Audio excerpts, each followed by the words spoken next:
Yo no sabía cómo iban mis quimios. Yo no sabía si estaban resultando o no. Me dice, tú lo que tienes es un osteosarcoma. Y les dije, ¿qué es eso? Y me dice, tienes cáncer en los huesos. Yo siempre tuve tres miedos en mi vida. A quedarme pelón, a tener cáncer y la muerte. Yo no quiero que mis papás sufran por mí. Yo no me puedo morir antes que mis papás.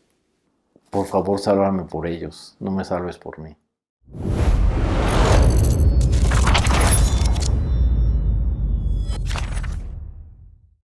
Miguel Ángel Vega Ledesma, 41 años. Yo tuve una infancia muy feliz. Siempre estuve jugando, fui un niño muy travieso. Siempre fui muy responsable, tuve muy buenas calificaciones. Mientras que sacara buenas calificaciones, no tenía ningún problema. De chiquito, también era gastritoso y me encantaba jugar con el lobo y me la pasé con enfermedades estomacales y demás, pero bueno, pues eso era de niño, ¿no? Me dio una paratifoidea y me dio...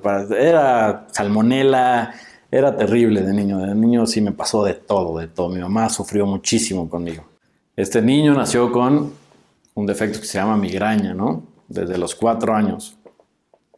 Entonces yo, de repente, en primaria, pues le hablaban a mi mamá y le decían, ay, pues su hijo se volvió a sentir mal, le dio migraña y pues ahí iba mi mamá, yo ya todo guacareado pues, por las migrañas, todo eso. Pasaban por mí, pues ya me llevaban.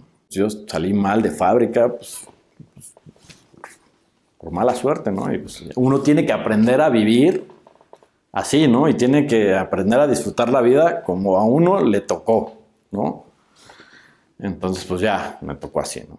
Mis amigos de mi niñez cambiaron. Llegué a la secundaria, también fue una época muy bonita. La prepa fue un poco más difícil porque me cambié a una prepa de puros hombres. Fue un poquito complicado, ¿no? Porque yo ya estaba acostumbrado a tener a mis amigos y a mis amigas.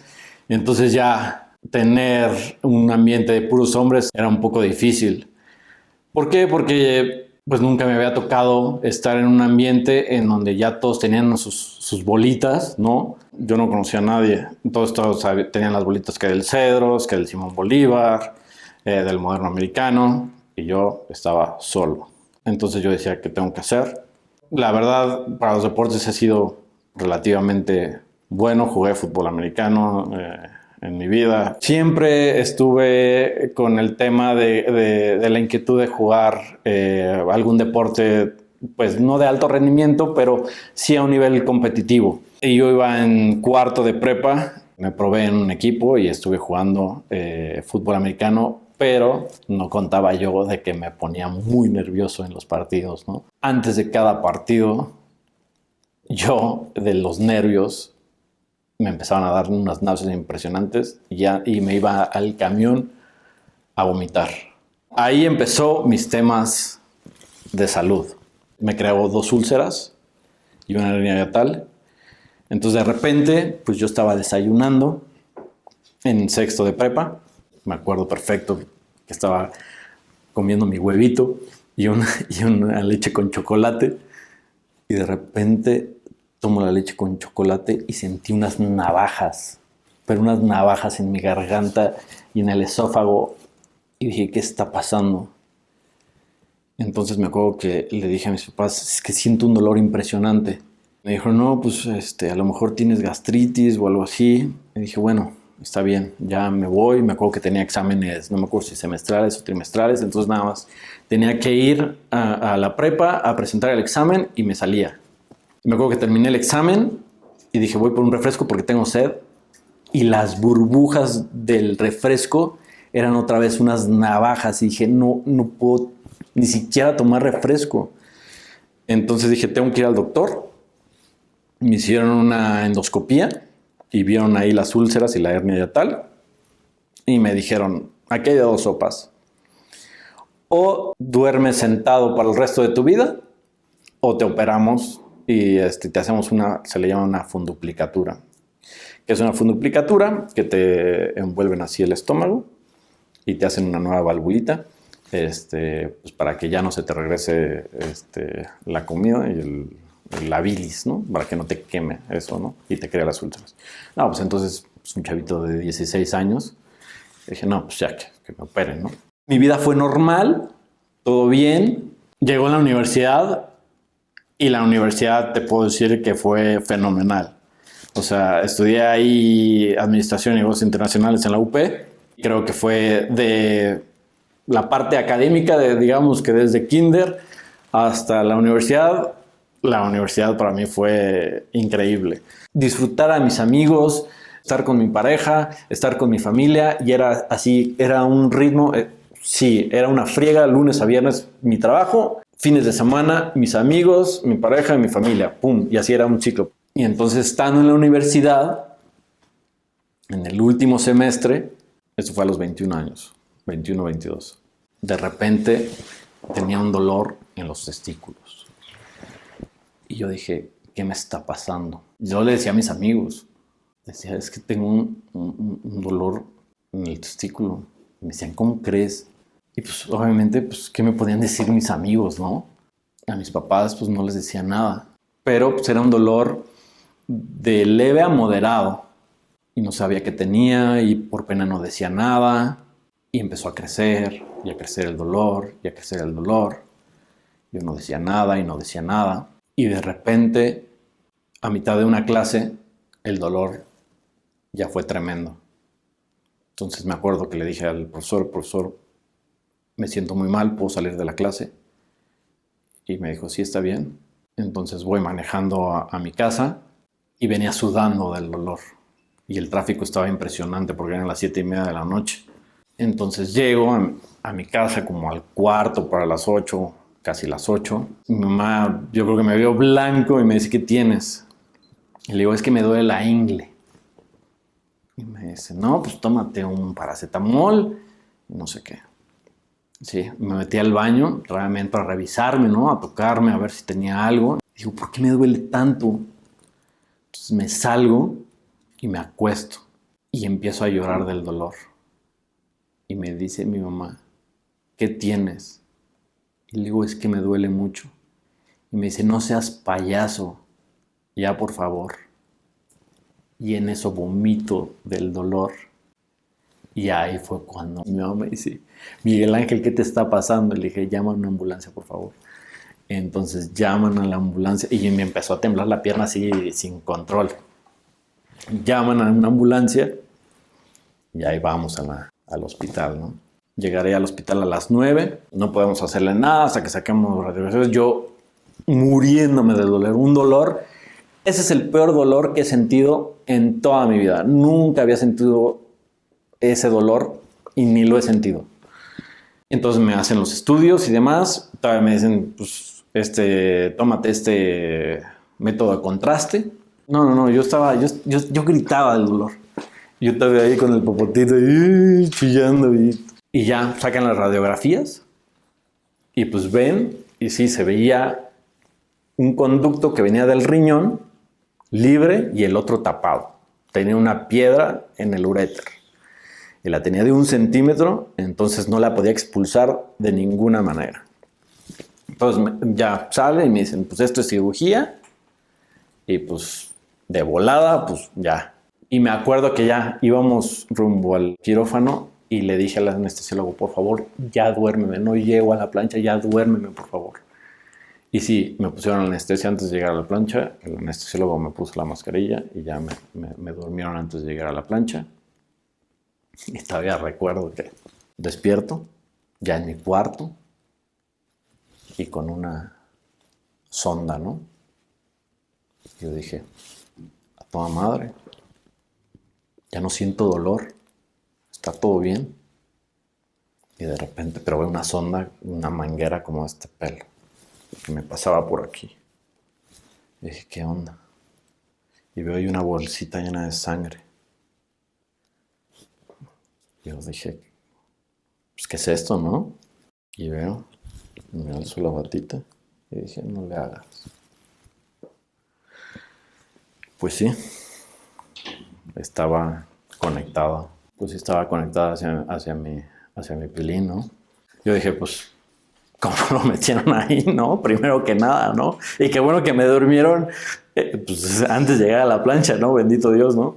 Pues como película, pues llegué, me desperté, lo vi y luego llegó la enfermera, así. Y me dijo, ay, pues te vamos a venir a sacar la sonda. Y dije, ok. Y me dijo, pues va a doler un poquito. Y dije, ok. Pues vamos a contar hasta 3 y respiras hondo. Ok. Pues no, sentí que se me venía hasta los pulmones, ¿no? Pero bueno, ya después de eso, ya, como si nada. Las incidencias ahí pausaron, ¿no? Mi mejor época fue de los 23 a los 28 por ahí. Bueno, vamos a llegar a un punto de mi vida en donde no fui feliz, pero hasta este punto donde me estás preguntando, había sido muy feliz. Yo siempre tuve 3 miedos en mi vida. A quedarme pelón, a tener cáncer y la muerte. Esos eran mis 3 principales miedos. Nunca vi la vida como algo oscuro o algo que creara algún impedimento para ser feliz. Siempre fue algo, se va a escuchar algo que dices, pero siempre como fue algo luminoso, o sea, nunca me vi algo que dijera, híjole, es que, ¿qué va a pasar? Y es que no sé si me vaya a pasar esto, y qué tal si me quedo sin trabajo, o qué tal si me llego a enfermar, o si me llega a pasar un accidente, o si me llegan a asaltar, o no. Como un reto, pero un reto no oscuro, o sea, como un reto como feliz, o sea, como, vamos, venga, ¿qué es lo que viene? O sea, ¿qué es lo que tengo que hacer? Ok, se viene la universidad, voy a disfrutar la universidad. ¿Y después qué? Se viene un trabajo, ok, voy a trabajar y después voy a hacer dinero y voy a crear mi empresa. ¿Y después qué se viene? Ok, voy a tener una novia y después voy a tener una esposa y vamos a tener una familia y vamos a ser felices y después se van a venir viajes y bla, bla. Yo en ese momento quería tener a mi familia. Yo desde la prepa, así, si tú me preguntabas, yo a mis 15, 16 años, yo quería hacer, mi visión era tener mi familia, mi casita, mis perritos, o sea, todo así, porque vengo de una familia unida y porque siempre fue algo que siempre quise, como que siempre tuve en mi mente ese objetivo. Y por ejemplo, en las entrevistas de trabajo, a mí me preguntaban, ¿para ti qué es el éxito? Y yo siempre respondía, para mí el éxito es tener una familia y que mis hijos sean personas de bien y que sepan cómo ser unas personas de bien y que sean personas exitosas y que hagan algo bien en el mundo y que ese sea mi legado. ¿Cómo fue que te diagnosticaron cáncer? Okay. ¿Qué te pasó físicamente que te llevó al médico? Cuéntame toda esa parte, desde que algo te tuvo que haber ocurrido físicamente hasta el momento en el que llegas al doctor y te dan la noticia de que tienes cáncer. Ok. En ese momento llevaba como 6 meses andando con mi exmujer y fuimos a visitar a uno de sus mejores amigos en Miami y fuimos a un parque de diversiones. Estuvimos en montañas rusas y demás. Íbamos como a la mitad del viaje o casi 3/4 del viaje y de repente me empezó a doler la espalda. Este movimiento en la pierna derecha como que la quería alzar y como que no podía hacerlo bien y me causó como extrañeza. En ese momento le dije a Alejandra, oye, me duele un poco como que la espalda y como que la pierna cuando la levanto como que me da un choque eléctrico, no sé, como que algo raro. No, pues a lo mejor una montaña rusa como que hice un mal movimiento o algo. Pasó. Ya regresamos y demás. Y de repente estaba yo caminando y sentía como choques eléctricos en la espalda. yo podía estar caminando y de repente se me iba la respiración. Y entonces ya se me empezó a hacer cada vez más raro, cada vez más raro. Y le dije, ¿sabes qué? Tenemos que ir al doctor porque ya no es normal. Siempre, siempre, siempre, cuando hay algo que no es normal, hay que ir al doctor. Hay dolores que son, como llamémoslo, básicos. Está bien, pero ya cuando es un dolor que no te ha pasado normalmente, sí tienes que ir al doctor. Entonces fui al doctor, como que son señales que tienes que tomar en cuenta siempre. Entonces fuimos a un ortopedista y me sacaron rayos X y me dijo, no, pues es que la cuarta y la quinta vértebra se están rozando y entonces te está pellizcando un nervio y yo creo que es eso. No, pues inyecciones de vitamina B. Ok. Me dijeron, si te sigue doliendo, vienes conmigo. Eso fue, me acuerdo, fue un domingo. Y me seguía doliendo horrible. Entonces le hablé y le dije, oye, ¿sabes qué? No, o sea, no me está sirviendo de nada. Me vendaban la espalda. Entonces fui al doctor a los 2 días y otra vez me dijeron, oye, ¿sabes qué? Te vamos a tener que hacer una resonancia para ver qué onda, para ya hacer un estudio más interesante. Entonces fui a los 2 días, pero me programaron el estudio a otra vez al domingo que entra. Y me dijeron, tienes cita el miércoles. Un miércoles. Y estaba en el trabajo y me hablan el lunes a mi trabajo. Me acuerdo perfecto de esa llamada. Y me dijeron, oye Miguel Ángel, lo que pasa es que ya vimos tus estudios y vimos algo que no nos gustó tanto en tus riñones. Y nos gustaría que vinieras a hacerte otra vez otros estudios. Le dije, ok, ¿cuándo quieres que vaya? Y me dicen, ahorita mismo. Y ahí fue cuando dije, algo no está bien. En ese momento quería llorar porque sabía que algo no estaba bien. No quería pensar como que algo muy malo estaba pasando, pero sabía que algo malo estaba pasando. Entonces le hablé a mis papás y les dije, tengo que ir al hospital ya, porque me dijeron que vieron algo malo y tengo que ir. Y me dijeron, pues nosotros te acompañamos. En ese momento le hablé a mi novia y le dije, oye, voy a ir al hospital, porque me dijeron que no les gustó lo que vieron y tengo que ir de nuevo, ¿no? Entonces de ahí le dije a mi jefe, tengo que ir ahorita al hospital, y pues ya me hicieron un complemento de resonancia. Saliendo del estudio, como a la media hora me dijeron, ya no puedes salir del hospital. Entonces me dijeron, te vamos a presentar a unos doctores que son de tejidos blandos. Me dijeron tejidos blandos o de órganos blandos o algo así. Entonces ya me presentaron al doctor y a los doctores y me dijeron, bueno, te tenemos que hacer ahora unas tomografías. Te vamos a internar de una vez. Vamos a ver cómo estás, porque vimos unas cosas ahí. No estamos seguros de lo que es y demás, pero pues te tenemos que internar. Ok, bueno, pues internan. Pues ya me internaron, ya no me dejaron salir de ahí. Me internan y me internan en el último piso de Médica Sur. Cuando me internan en el último piso de Médica Sur, ya no me latió. ¿Por qué? Porque en la mayoría de los hospitales el último piso, no sé si en todos los hospitales, pero yo antes fui médico de la risa. Un año antes yo había sido médico de la risa. Entonces a los hospitales que fui, los últimos pisos, no sé si en todos, pero en los que me tocó ir, oncología estaba en el último piso. Siempre había tenido como esa cosquillita de ayudar a la gente, y creo que tengo ahí un sentido del humor, pues bueno, creo yo. Y fui médico de la risa un año, y todo pasa por algo. La gente puede creer en muchas cosas. Puede creer en Dios, puede creer en vibras, puede creer en ángeles, en el destino, pero yo siento que la vida me guió para ese punto de mi vida.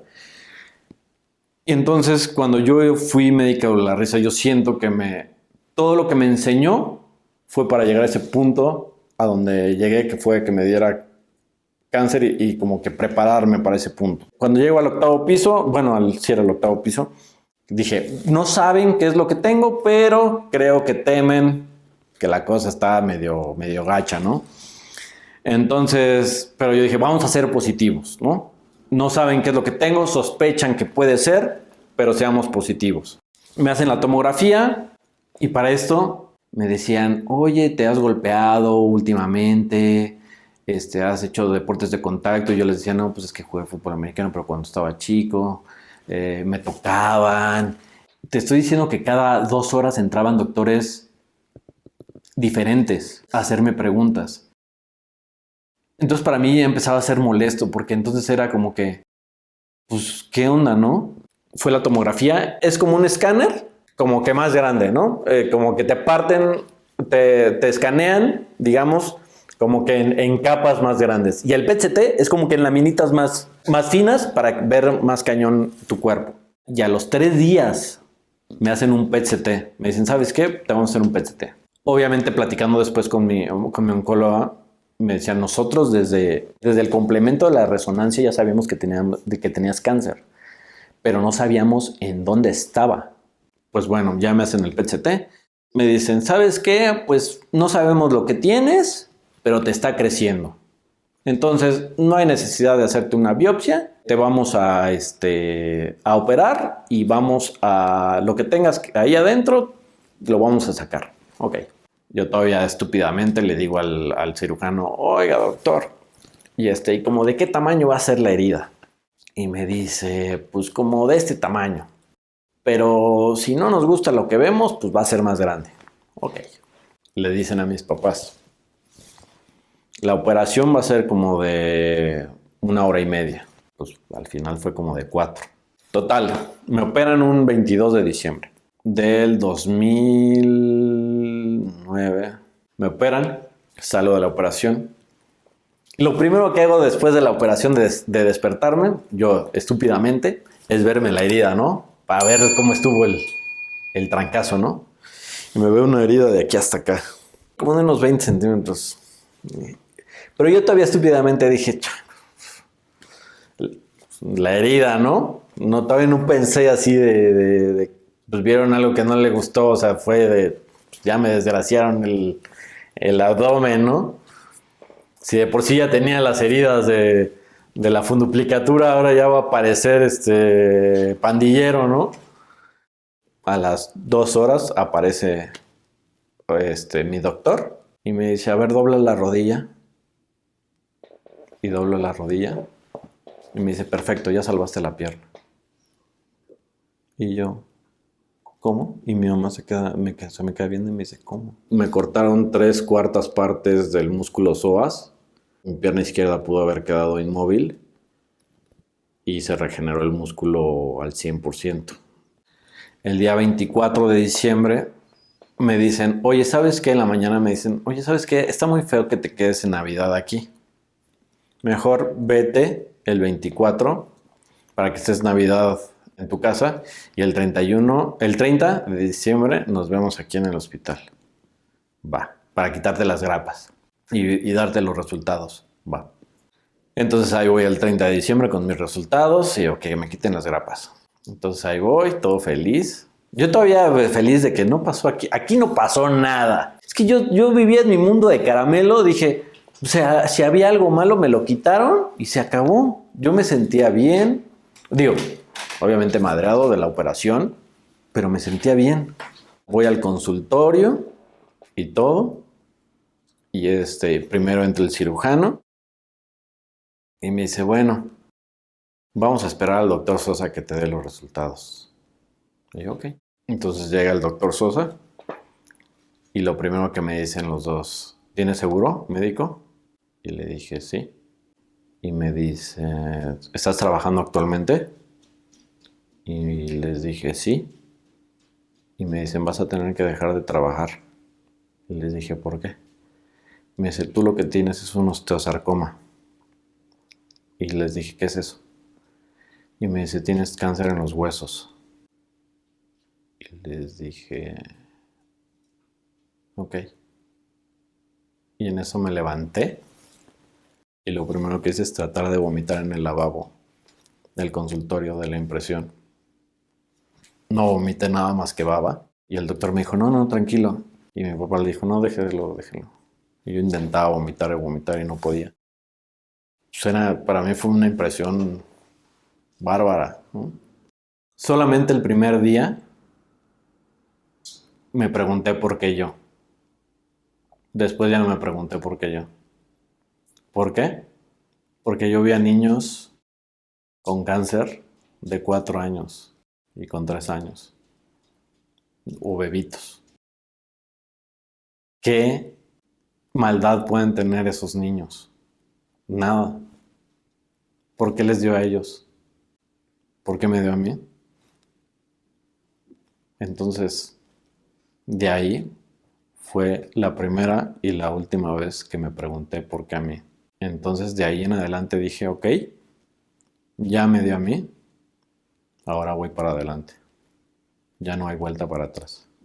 Lo primero que pensé es cómo le voy a decir a mi mamá. Eso fue lo primero que pensé. Porque dije, no quiero que le vaya a pasar algo a mi mamá. Porque, pues, el final de cuentas, el que se puede morir soy yo. No quiero que se muera primero ella que yo. Entonces, le dije a mi papá, vamos a hacer un pacto. Vamos a decirle a mi mamá que esto es preventivo, ¿no? Obviamente, estúpido yo. Mi papá no me dijo nada, pero mi mamá ya sabía. Desde la cirugía que habían removido un tumor y que me habían raspado metástasis de la columna desde la operación. Todos ya sabían, pero nadie me quiso decir. O sea, ya cuando yo fui a la consulta ya todo el mundo sabía que yo tenía cáncer. Mis papás y mis hermanos ya sabían que tenía cáncer. Sí, súper actorazo, ¿no? Así de que no, mamá, es algo así preventivo, ¿no? Yo me acuerdo que mi mamá tenía los ojos rojos, yo creo que aguantándose, ¿no? De que así, pobre imbécil, yo ya sé la verdad, ¿no? Pero haber dicho, pobrecito, la de pensar que yo no sé, pero yo sé todo, ¿no? Me empiezan a quitar las grapas y me dicen, empiezas con quimios en 1 semana. Les dije, ¿cómo son las quimios? Son inyectadas, son por láser, que son las quimios realmente, ¿no? Entonces yo le dije, bueno, ¿me pueden esperar tantito? Porque pues estoy recién operado. ¿Me pueden dar 1 semana más? Pues sí va a ser año nuevo. Yo quería esperarme, pues que me dieran chance a sanar de la operación. Pues estaba realmente, me habían removido las tripas literalmente. Me dijeron, no, tenemos que hacer las quimios en 1 semana ya. Tuviste metástasis en la columna, entonces tenemos que empezar ya. Entonces le dije, ok, bueno, está bien. Pues ya si no se puede esperar, pues ya vamos a hacerlo. Entonces empecé la primera semana de enero del 2010. En ese momento le dije, ¿qué posibilidades tengo de salir adelante? Me dijeron 50%. Y mi papá le preguntó, ¿cuál es el siguiente paso a seguir? Son 3 ciclos de quimios, 30 radiaciones y otros 3 ciclos de quimios. Y le dije a mi papá, ¿y si no resulta? Y los doctores dijeron, así hicieron esta clase de idea. Pues intentamos de nuevo. Pero pues te hacen esta cara así de... Y pues tú así de, pues no manchen, ¿no? Le hablé a mi hermana y le dije, oye, ¿cómo ves? Me están diciendo que 50% de posibilidades. Y me dice, los doctores son unos idiotas. Siempre te dicen menos posibilidades porque a mi sobrina la desahuciaron. Le dijeron que no iba a sobrevivir más de 1 mes de nacida y ahorita tiene 17 años con sus problemas, pero está viva. Entonces mi hermana como que con los doctores siempre tiene un tema, entonces ella me decía, no, los doctores no saben y vas a ver que vas a salir adelante, bla, bla, bla. Y con mi hermano, pues mi hermano me dijo, no, échale muchas ganas, vas a ver, no te preocupes. Entonces, como que siempre positivismo, ¿no? Y te dijeron, estás en tal fase. No, lo que sí me dijeron es que era de un tamaño considerable. Si mal no recuerdo, era como de 5 centímetros por 2,5, algo así, más o menos. Lo que sí estoy seguro es que el osteosarcoma crece más o menos el doble de tamaño por mes. Es de los más agresivos. Es un cáncer silencioso. No aparece en los análisis de sangre. Mi dolor fue una coincidencia. Mi dolor era del lado derecho, de la espalda y de la rodilla, y de la pierna, perdón. El cáncer o el tumor lo tuve del lado izquierdo. Yo creo que entré al hospital como el 8 de diciembre, me operaron hasta el 22. Estuve mucho tiempo en el hospital. Y yo, estando en el hospital, antes de operarme, a mí ya no me dolía nada. Yo les decía, yo no sé si es esta cama ortopédica, pero a mí ya no me duele nada. Ya no me duele la espalda. Tuve la gran fortuna de que el destino me llevó ahí y a llevarme a esos estudios y llegar a ese punto. Mi papá siempre tuvo la cultura yo desde chiquito, me tuvo en gastos médicos mayores. Entonces, cuando entré a trabajar, me dijo, ¿ya tuviste tu primer sueldo? Y le dije, sí, y mi sueldo era casi el salario mínimo. Y me dijo, muchas felicidades, voy a hablar con mi agente de seguros para pasarte la póliza a tu tarjeta de crédito. Y así me lo pasó, ¿no? Ahorita le agradezco muchísimo porque pagué, me acuerdo, la cuenta fue total como de 1,200,000 pesos y pagué total como 10,000 pesos de todo. Por lo que tengo entendido, creo que ya no existen ese tipo de pólizas, ya tienes que pagar algo un poco más, pero obviamente sí ayudó muchísimo, ¿no? Eso es algo que también fue algo milagroso, ¿no? Después me acuerdo de Alejandra, en ese entonces que era mi novia, después fue mi esposa. Ella estaba de viaje, ella al día siguiente, o esa misma noche, no, al día siguiente regresaba de un viaje. Y le dije, oye, te tengo que decir algo, me diagnosticaron cáncer. Quiero saber si vas a seguir conmigo, si no vas a estar, no pasa nada, pero si estás, quiero que estés al 100%. No quiero 98, 99, 99.5, no quiero. Quiero un 100%. Si estás al 100, te lo agradezco muchísimo. Si me dices, no puedo, no te voy a tener el mínimo rencor. Y me dijo, no, sí voy a estar. Y ya al final de cuentas estuvo 110%, ¿no? Es algo que siempre le voy a agradecer toda la vida, ¿no? Porque sí estuvo al pie del cañón, pero al 1000%, ¿no? En ese momento yo era gerente de ventas en una empresa de promocionales holandesa que se llama Promocionales Pacífico. Pues llego con la sorpresita, ¿no? Llego con mi jefe y le digo, así está el asunto, no puedo dejar de trabajar. Porque como yo tengo que seguir pagando mi seguro, pues para que me paguen las quimios, ¿no? Y también, la verdad, no es por nada, pero me estaba yendo bien en el trabajo y le estaba generando bien a la empresa. Yo estaba trabajando de gerente de ventas y la verdad, era un ganar-ganar de los dos, la verdad. O sea, les agradezco también infinitamente a mi empresa porque la verdad se portaron muy bien. Me dijeron, órale, va. Porque al final de cuentas, solamente una semana iba a faltar al mes. ¿Y cómo eran mis ciclos de quimios? El primer ciclo empezaba un sábado, goteo continuo sábado, domingo, lunes, martes. Esa era la peor. Descanso, miércoles, jueves, viernes. El sábado otra vez centro, de 9 de la mañana a 1 de la tarde. Y toda la semana descanso. Y otra vez de 9 a 1. Y ahí cumplo el primer ciclo. Ese era el primer ciclo. O sea, son 3 semanas y es el primer ciclo. Después eran 3 ciclos y después las 30 radiaciones y después otros 3 ciclos más. Que para mí las radiaciones fueron como mi recreo, porque las radiaciones, pues yo no sentía casi nada. Es un aparatito, te acuestan y es como un ojo, ¿no? Entonces de repente suena como 2-3 minutos, se mueve, se va por abajo de ti y vuelve a sonar como unos 2-3 minutos otra vez y se acabó. De repente sientes un poquito de náuseas, pero nada que ver con las quimios. Y esos fueron 37 radiaciones. Es decir, son diario, pero si mal no recuerdo, de lunes a viernes. Pero ¿qué pasa con las radiaciones? Esas te queman la piel.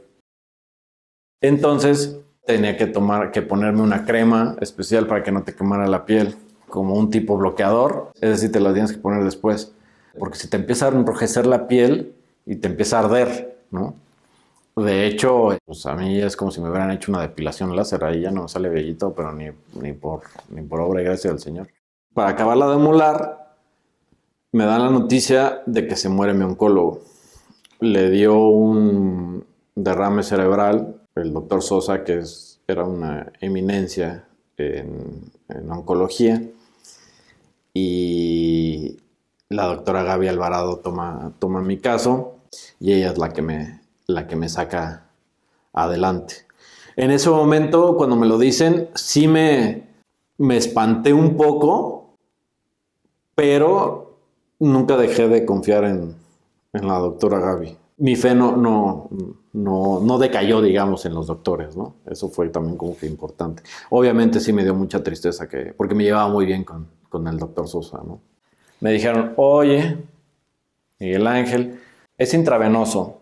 Te sugiero que te pongan un catéter porque pues es muy doloroso y se te pueden reventar las venas. Y yo, ¿y cómo estás hablando del catéter? Pues te tenemos que operar. Y yo dije, otra operación, más cicatrices. No. Y ahí tienes al vanidoso. Y dije, no. Que sea intravenoso. Bueno, todo el mundo me dijo, así me hicieron la carita. Pues bueno, este baboso, chamaco caguengue, pues a ver cómo le va. No, está bien. Estaba recién operado. Me sentía mal, me sentía muy incómodo porque pues, todavía sentía los órganos que me bambolaban por todos lados. Pues una operación de 20 centímetros. Pues sentía pues, que tenía un navajazo ahí. Eso te puedo decir. A mí me decían, intenta esto. Y yo lo intentaba.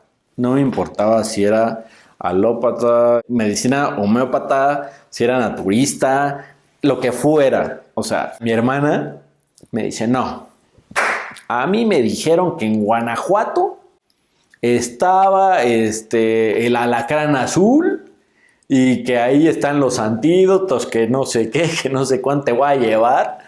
Yo llevaba 1 o 2 días recién operado y ahí me mandan con una frazadita ahí yo en el asiento de atrás y me llevaron al alacrán azul. A mí me dieron una botellita así casi en una recipiente de 3 coyotes, me dieron una del alacrán azul y yo dije, bueno, pues me lo voy a tomar, ¿no? Y pues que lo tenía que refrigerar y demás. Y también a mí, que para que las cicatrices y que no sé qué, porque yo tengo cicatrización queloide, ¿no? Entonces me dijeron, no, que tu cicatriz se va a desaparecer también y no sé qué. Y yo dije, bueno, ¿no? A lo mejor matamos 2 pájaros de un tiro, ¿no? Pero yo me lo tomaba, me dio una gastritis horrible y yo con quimios. Entonces imagínense, yo con quimios y tomando esa cosa, dije, no, yo no puedo. Entonces lo tomé como una semana y dije, no puedo, bye. La medicina naturista la empecé a tomar con el papá de una amiga que se llama Giovanna Galván. Con él empecé a la medicina naturista, que siento que también me ayudó. Todo lo tienes que tomar teniendo la fe que te va a ayudar, ¿no? A mí en la oficina me dijeron, te traje unos jugos noni, que no sé qué. Me lo tomé, pero sabía...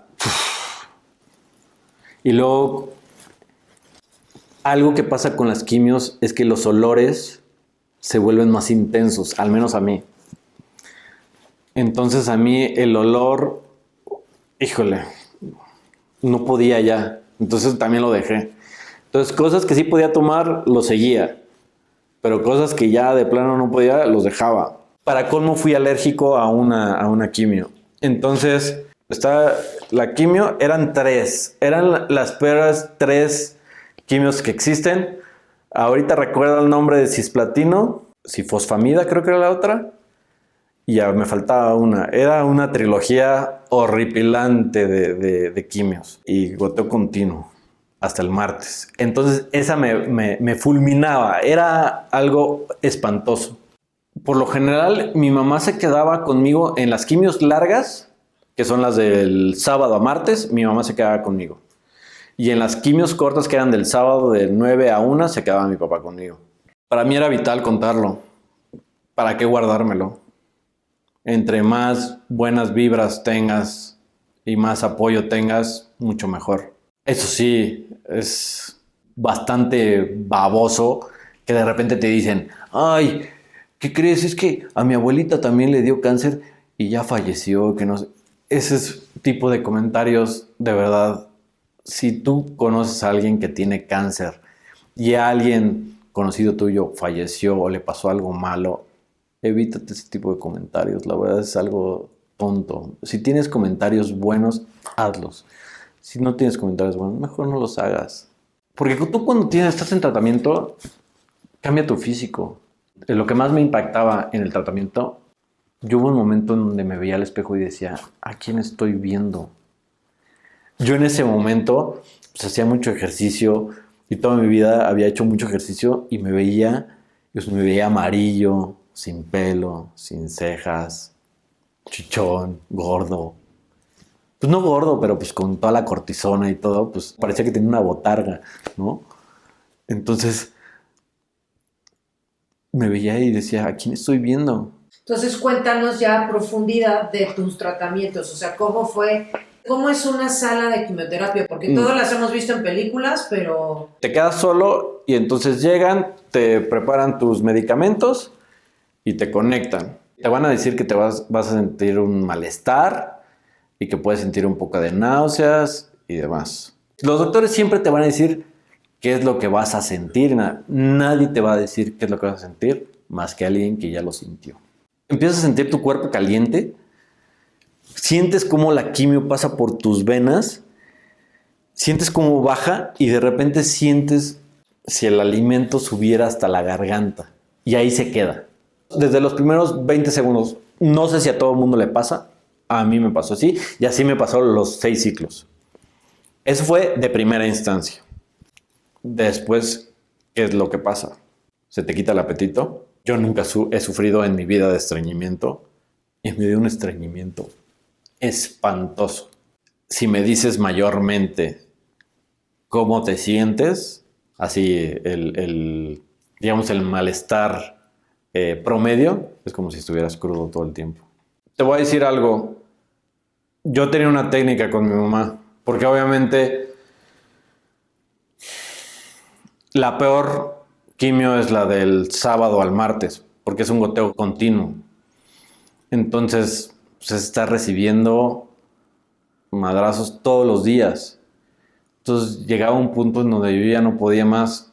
Yo tenía un mindset de no vomitar en ningún momento, porque yo decía, yo cada alimento que reciba no lo voy a vomitar, porque cada alimento va a ser importante para mí, para tener energía para el siguiente día.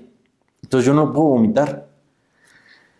Entonces yo cuando sentía la peor náusea del universo, le decía a mi mamá, échame un Tafil para dormirme, porque ya no aguanto la náusea. Entonces mi mamá llegaba y me echaba en la mitad de un Tafil y me dormía.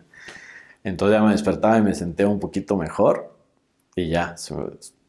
Siempre tenía un poco de náusea, pero la libraba.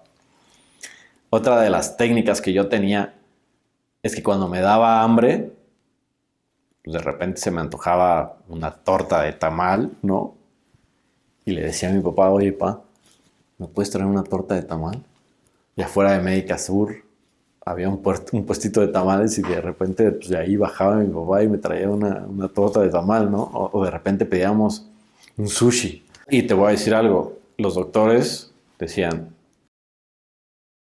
no importa, mientras que coma, obviamente pues que no sea algo así, ya llegó la comida de Miguel Ángel, ¿no? Pero mientras que coma, está bien. Yo tenía un antojo de algo y le entraba. O sea, yo decía, ahorita tengo antojo de esto y a darle. Sushi remojado en soya, ¡pum! Vámonos, ¿no? O sea, a mí me valía. Todo lo que se me antojaba, lo comía. Y te puedo decir, yo, para las borracheras, antes era re vomitón. Y yo decía, tenía ese miedo. Dije, híjole, yo soy re vomitón para las borracheras. Y dije, no puedo vomitar ahorita es mi momento clave, llegó mi momento y no puedo vomitar. Tengo que, aquí en las quimios no puedo vomitar, no vomité ni una sola vez. En la tercera quimio sí fue muy ruda. Hubo un momento en donde, te lo juro que dije, no, ahora sí ya voy a perder y voy a vomitar. Hasta le pedí a mi mamá ¿cómo se llama? El riñón o el hígado, no me acuerdo cómo se llama, la vacinica esa de metal.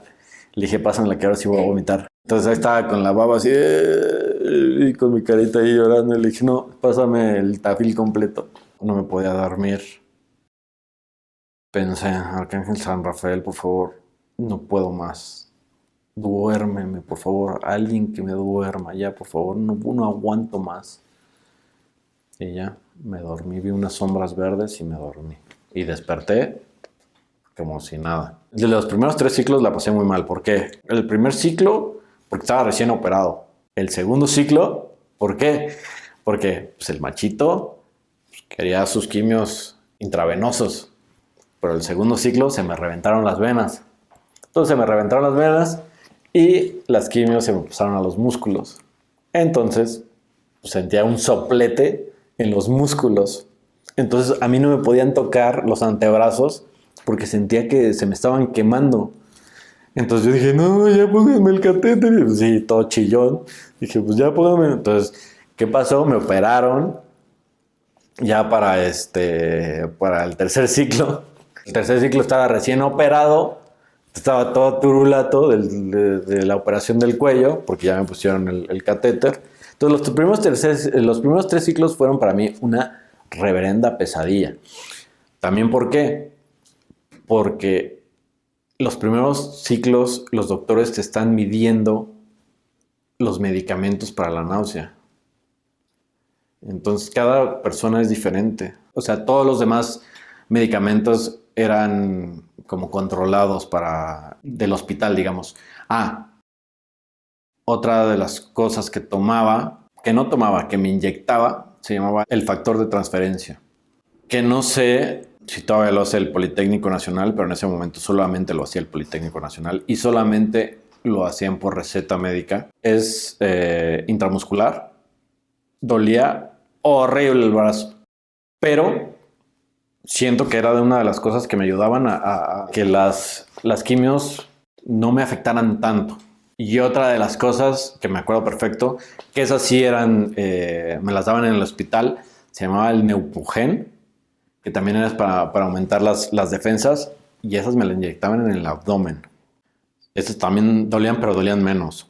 Yo hice cuentas de las veces que me inyectaron en un año y fueron más de 250 veces que me inyectaron en un año.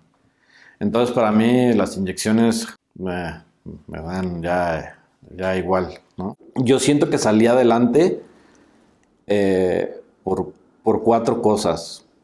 Uno, la fe que uno tiene, o sea, ya sea en lo que tú creas, en la religión, en Dios, en tu destino, en tus vibras, en los doctores que me atendieron, en mi positivismo y en la gente que me rodeó. Siento que esos 4 fueron mis pilares que hicieron que saliera adelante. Yo creo que sin esas 4 cosas, si no hubieran funcionado, no estaría yo aquí. Tú tienes en tu mente el positivismo de que vas a salir adelante, pero sí de repente llegan pensamientos de que, ¿y si no sales adelante? ¿Qué va a pasar? Pero los tratas de borrar. O sea, yo siempre le pedí a Dios, por favor, Diosito, por favor, no me salves a mí por mí. Sálvame por mis papás, por mis hermanos y por mi novio. Porque si yo me voy, ellos van a sufrir más. Por favor, sálvame por ellos. No me salves por mí. La parte emocional, cuando iba a empezar las quimios, las fuertes, las de sábado a martes, era un terror impresionante. Yo una noche antes venía una psicóloga a darme terapia para prepararme mentalmente al día siguiente a lo que iba a pasar, porque ya sabía lo que iba. La primera vez no. La primera vez, pues a ver qué pasa. Pero ya la segunda ya sabía lo que iba. Si te dijeran, bueno, es que ahí te va una inyección y sabes que a los 10 minutos ya te vas a sentir bien, va. Pero es que es todo el tiempo. Y estar cargando y cargando y cargando y cargando y cargando y cargando y cargando. Y es la parte psicológica de estar viendo y ves las botellitas y que bajan poquito y poquito y que siguen en la misma medida y que no acaban y no acaban y no acaban. Y entonces tener paciencia, ¿no? Porque como quieras, mi papá también los sábados me daba un tafil a las 9 de la mañana y yo despertaba a la 1 y decía, ya se acabó, vámonos, ¿no? Las del sábado para mí eran pan comido, porque mi papá me dormía de a la 1 de la tarde, ya, me despertaba y me decía, ya se acabó. Ok, sonaba la alarmita, vámonos, ya, bye, ¿no? Se acabó. Mi microuniverso se basó en los ciclos. Cuando era de 9 a 1, pues yo me la viví dormido, llegaba, mi papá me despertaba y me iba, entonces no convivía con nadie. Pero cuando yo estaba de sábado a jueves, porque era goteo continuo hasta el martes, pero me daban de alta hasta el jueves de lo mal que me sentía, pues yo tenía que levantarme e ir con mi quimio a darme vueltas por todo el pasillo de oncología, a darme mis vueltas 1 o 2 veces al día. Pues varias veces me tocó escuchar o gritos en otros cuartos de que pues, en ese momento falleció un paciente. Me tocó ver un policía afuera de un cuarto pues porque falleció un paciente.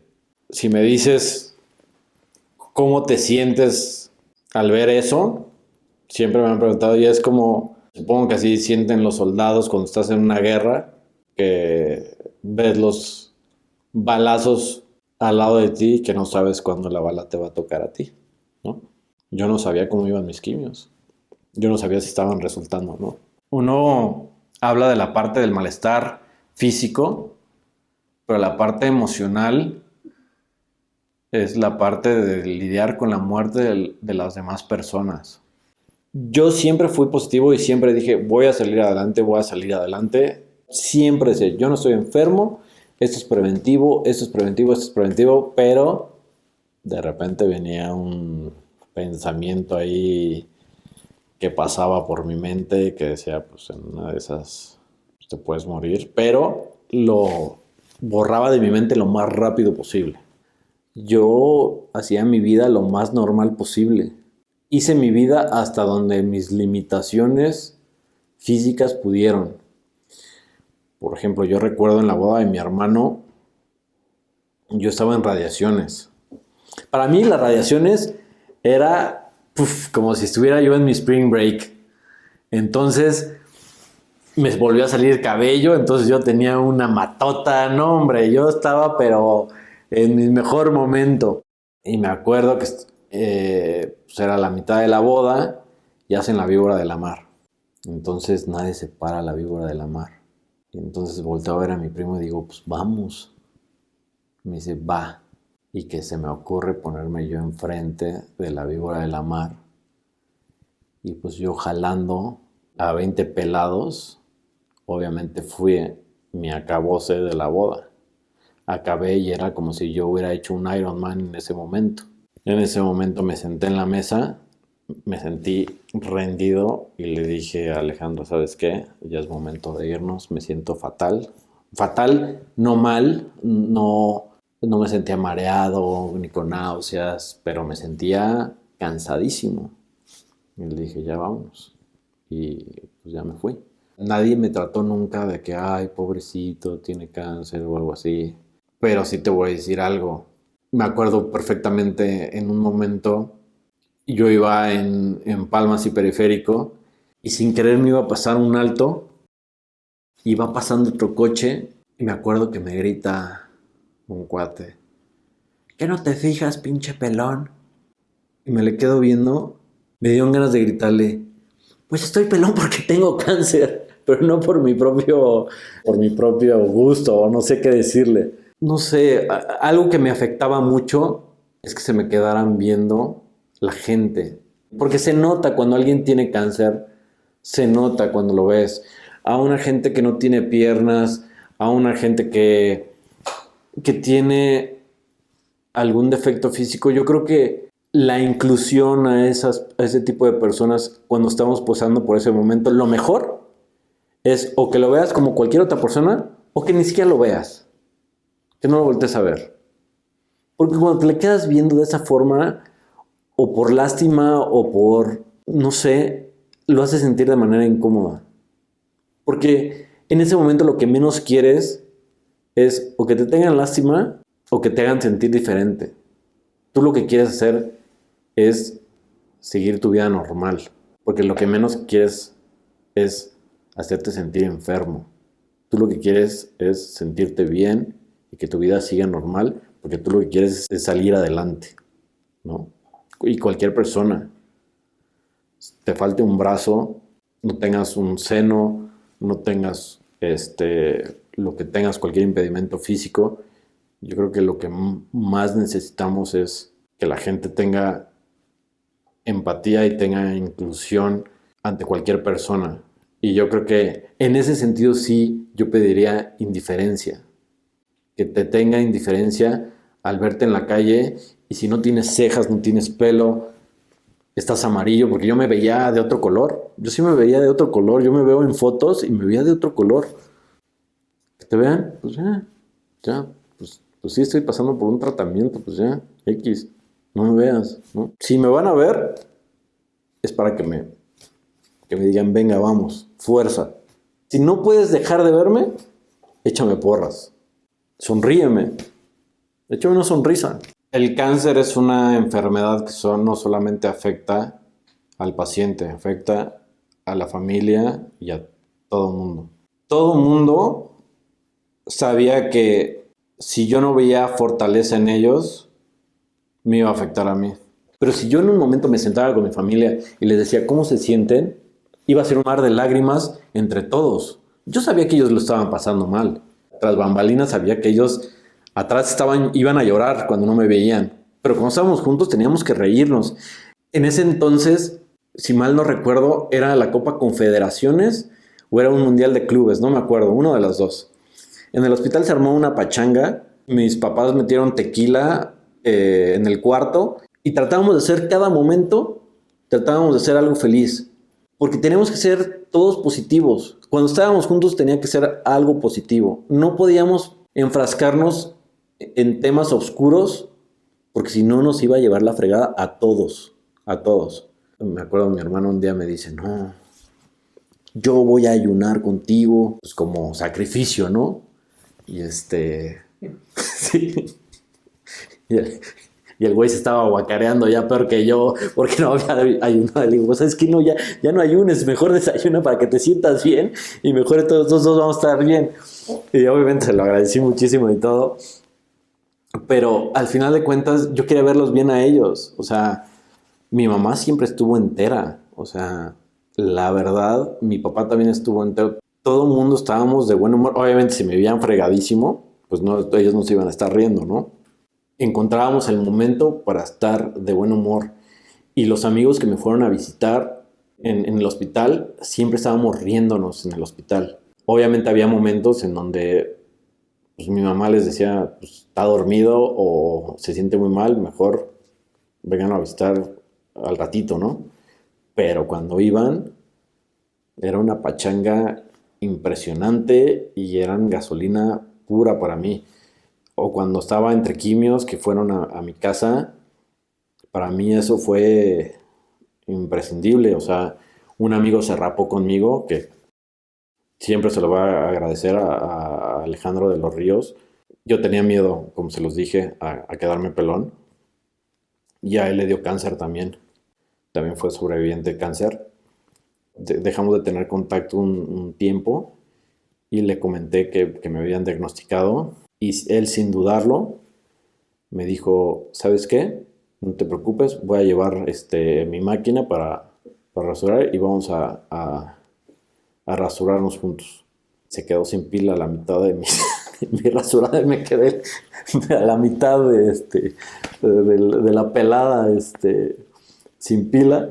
Entonces tuve amigos en su momento de mis puntos débiles que me ayudaron muchísimo en ese momento. Valieron mucho para mí, para salir adelante. Yo creo sobre todo a mi familia, sobre todo a mis papás. Yo no quiero que mis papás sufran por mí. Yo no me puedo morir antes que mis papás.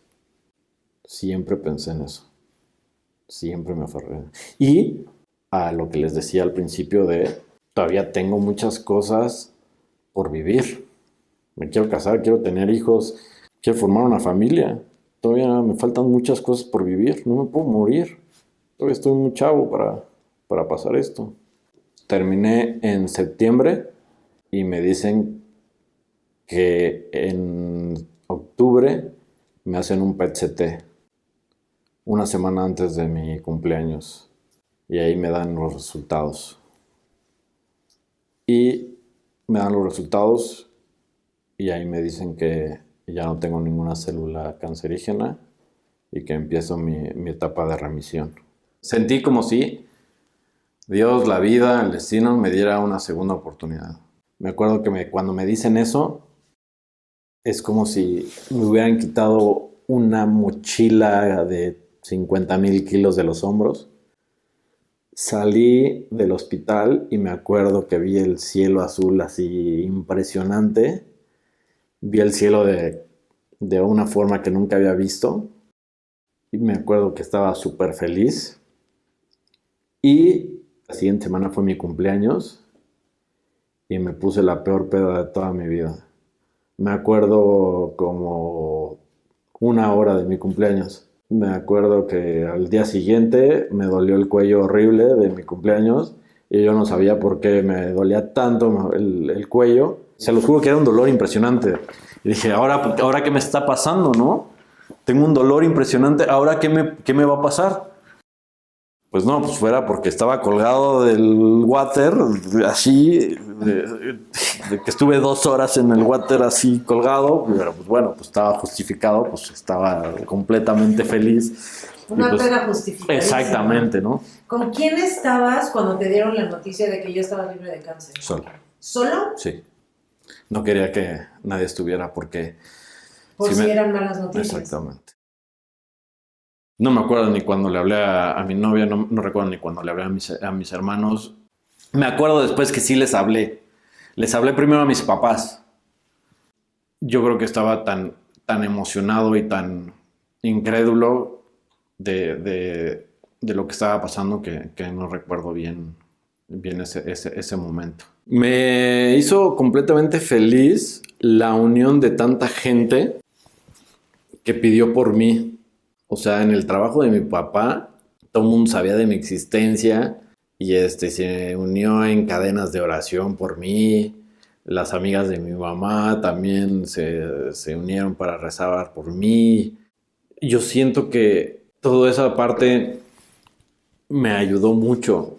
Siento esa parte de las vibras y de las oraciones. Esa parte siempre seré muy agradecido porque siento que eso hace falta mucho a la gente de ahora. Hay mucha gente de que dicen, pues le pasa esto a su tanito. Bueno, pues ojalá se mejore.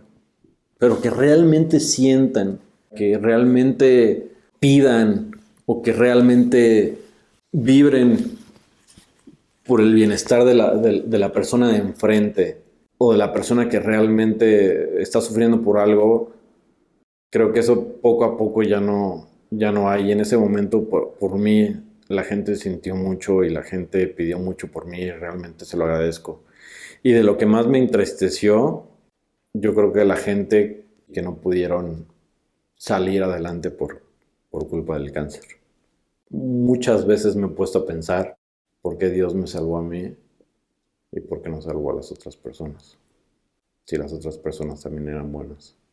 ¿Qué opinas de las iniciativas que hay alrededor de la muerte digna? Nadie sabe por lo que uno pasa. Mucha gente puede decir, no, es que está mal que un ser humano decida sobre la muerte de otra. Solamente Dios lo puede decidir. Pero realmente, cuando uno siente un dolor que es insoportable, yo creo que la parte de la eutanasia, yo sí estoy de acuerdo. Si lo está decidiendo porque realmente está sufriendo demasiado, pues le deberían de dar el derecho. Y si está realmente decidiendo eso es porque realmente la está pasando muy mal. Uno nunca sabe lo que está sufriendo, uno es su cuerpo. Si yo lo que estaba sufriendo y quería seguir adelante, no quiero saber lo que está sufriendo esa persona para decidir ya no estar aquí. ¿Y alguna vez llegaste a pensar en qué decisión voy a tomar? ¿Cuál va a ser mi siguiente paso? ¿Qué voy a hacer si el tratamiento no funcionó? ¿Pensabas en eso? Sí, ¿Qué pensabas? otra quimio. Pero por dentro decía, Diosito, si no funciona, por favor, ya. Era un... Odio esta frase de sentimientos encontrados, pero era, venga otra quimio y le voy a echar ganas y voy a hacer, pero por favor, Dios, si ya no funciona. ¿Tienes alguna secuela del cáncer, Mike? En el aspecto que sea físico, emocional, en el aspecto que sea, ¿hay alguna secuela?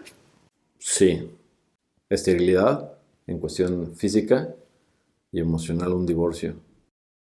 Yo cuando empecé mis ciclos y me explicaron lo que iba a ser mi tratamiento, yo pregunté, bueno, ¿y tienen que congelar mis espermas o algo así? Y me dijeron, no, porque no tienes cáncer testicular y las radiaciones están muy lejos de los testículos, entonces no te preocupes. Y dije, ok. Y pues ya pasó, me hicieron todo el tratamiento y demás. Entonces ya después me casé y todo. Al año me casé. Y al año de que me casé, empezamos a intentar tener hijos y pues no pegó.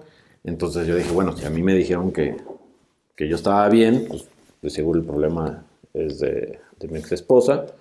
Entonces ella hizo estudios y que pues sí, que tenía algunos problemillas y demás, pero pues salió bien. Entonces me dijeron, pues hazte estudios tú.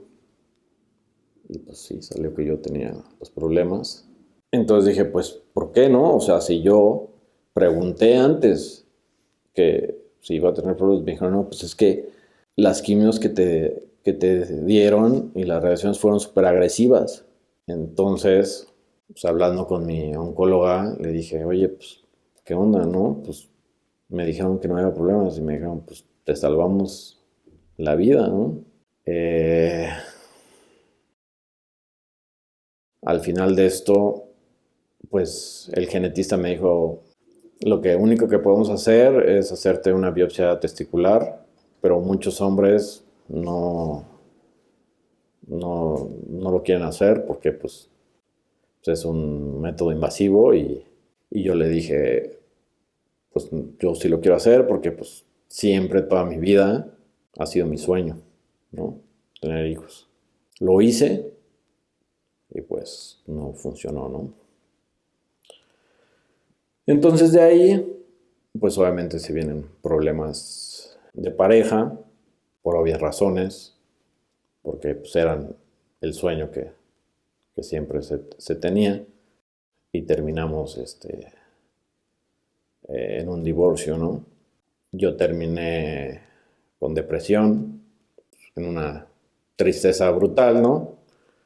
Y eso lo cuento ahorita muy normal, pero sí me costó 2 años de psicólogo, ¿no? Un tema muy difícil porque, como se los dije anteriormente, pues tienes que replantearte tu vida, ¿no? Porque si antes el éxito para mí era la familia, los hijos y demás, ahora es, bueno, Dios, la vida, el destino me dio una segunda oportunidad, pero pues ahora, ¿qué hago? Porque antes el éxito para mí era tener una familia y que mis hijos fueran una persona de bien. ¿Ahora qué? Ahora ya no puedo tener hijos. Ahorita a muchas mujeres les puede dar cáncer de matriz y también pueden sufrir de esterilidad. Y yo lo que les puedo decir es, replantéense la vida.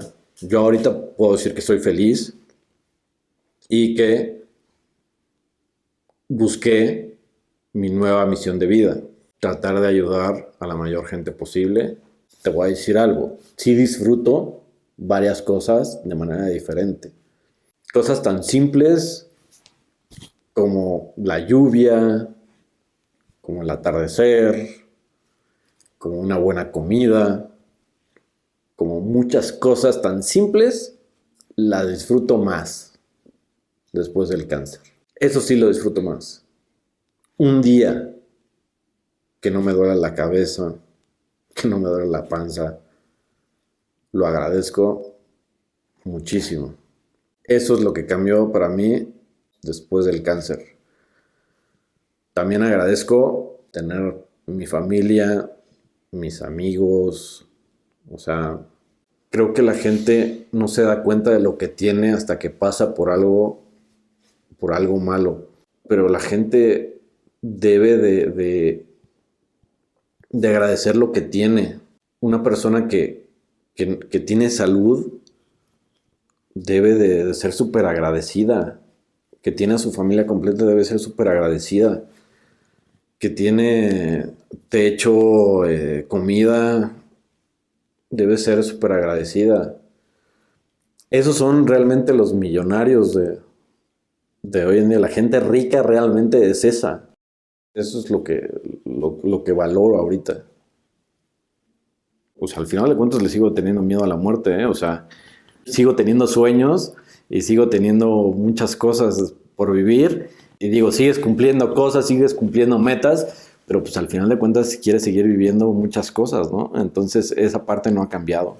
Y no sé, ¿no? La siguiente vida, no sé si hay otra vida.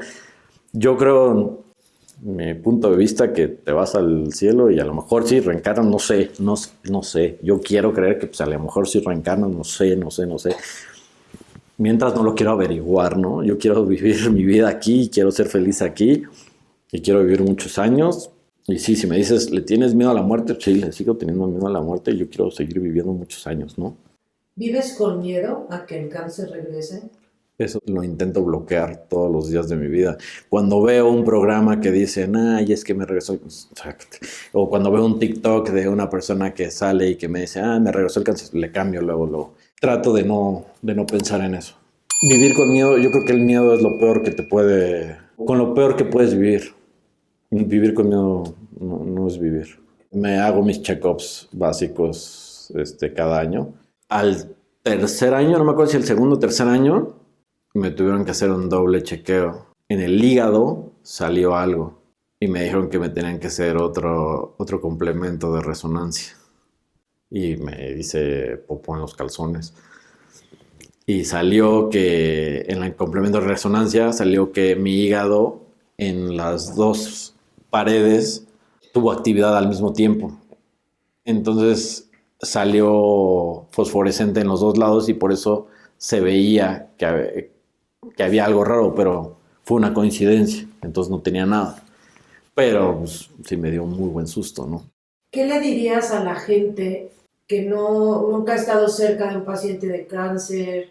¿Qué crees que les tienes que decir para que haya un poquito más de empatía hacia eso? Nunca hacerlos sentir enfermos. Siempre ser positivos. Nunca decirles, ay, es que mi tía falleció de eso, pobrecito de ti. No dar mensajes de lástima, siempre mensajes de apoyo, hacerlos sentir que están bien, que no tienen nada, que el tratamiento que les estén dando va a funcionar, que van a salir adelante y solamente ser positivos. Mensajes de positivismo siempre. Espero que la gente que lo tenga, siempre tengan a alguien que los pueda apoyar, que los familiares que tengan un familiar de cáncer siempre tengan la fortaleza para apoyar a los pacientes que tengan alrededor y que no pierdan la fe nunca. Los milagros existen. Por más malas noticias que le den, siempre existe la posibilidad de revertir esos malos resultados. Yo conozco gente que casi estaban desahuciados y le dieron vuelta a la página y sobrevivieron. Entonces, por más malos resultados que den, siempre sean positivos. Y si tienen otros métodos, háganlo. Lo alópata siempre síganlo, pero si tienen otros métodos, sea homeópata, naturista, lo que tengan fe, háganlo y eso, sigan adelante. Siempre hacia adelante. Soy Miguel Ángel Vega y soy sobreviviente de cáncer.